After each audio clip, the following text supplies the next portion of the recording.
Welcome to Annals of the Irish. John Russell was born in 1792 and was educated at Westminster School and Edinburgh University. He entered the House of Commons as MP for Tavistock, the family seat, in 1813.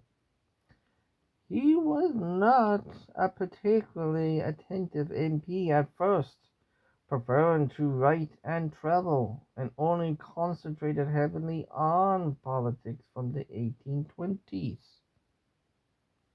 By then, he became convinced of the necessity of political reform. When Charles Grey formed his government in 1830, he asked Russell to join as paymaster of the forces, a non-cabinet role.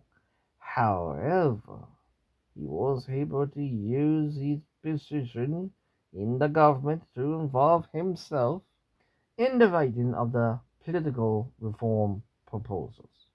In March 1831, Russell announced a controversial bill in Parliament, the Great Reform Act of 1832. The bill entails disenfranchise 56 boroughs in England and Wales and to reduce another 31 to only one MP, create 67 new constituencies, broaden the franchise property qualification in the counties to include small landowners, tenant farmers, and shopkeepers, create a uniform franchise in the boroughs, giving the vote to all householders who paid a yearly rental of £10 or more, and some lodgers. He would continue to serve under William Lamb after Grey resigned in 1834. His promotion to leader of the House of Commons would cause William IV to end William Lamb's government due to his dislike of Russell's view on the Irish Church, which was progressive. When William Lamb returned to power in 1835, Russell served as Home Secretary and War and Colonial Secretary. He helped to pass legislation that introduced civil marriages and reduced the number of death penalty offences in English law.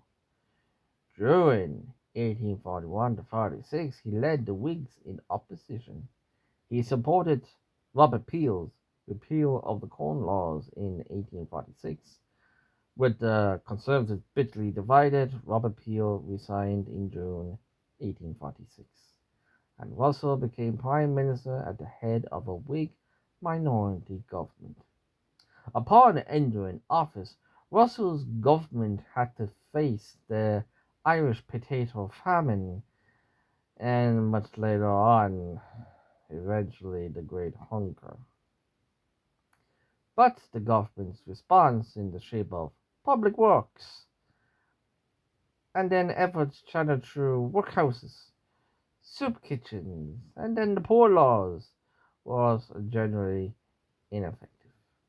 The treasury was obstructive and British policy was generally characterized by laissez-faire doctrine.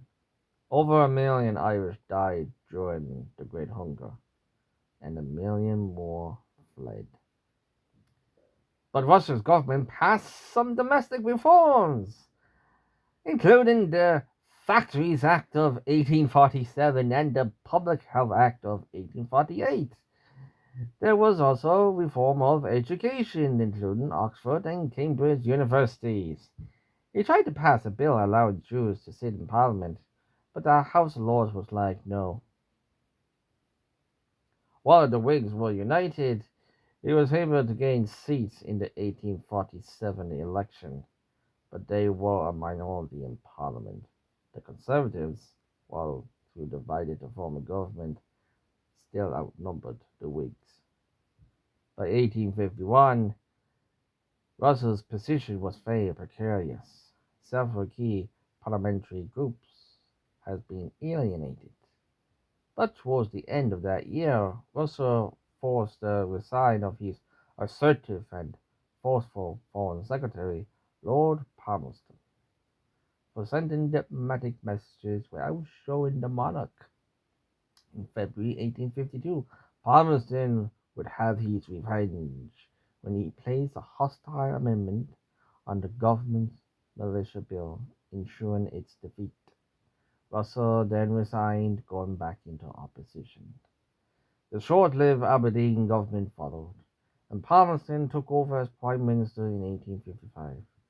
Russell formed part of a diplomatic mission to Vienna and was Colonial Secretary during this period. When the Whigs returned to opposition again, Russell addressed the meeting in the Willis Rooms on 6 June 1859, when the Whigs, Peelites, and Radicals agreed to unite in the shape of the Liberal Party. Russell did the work, and Palmerston collected the prize when Victoria asked Palmerston to be Prime Minister after the 1859 election. Russell became Foreign Secretary in Palmerston's government. He also received a peerage and joined the House of Lords. In 1865, upon Palmerston's death, Victoria asked the 73-year-old Russell to become Prime Minister. This second Russell government lasted just 240 days, falling after Russell was defeated on a vote on a new reform bill in Parliament. Though Russell could claim a victory in defeat because the Conservatives passed a similar bill later. Russell remained active in the House of Lords until he died in 1878. Slán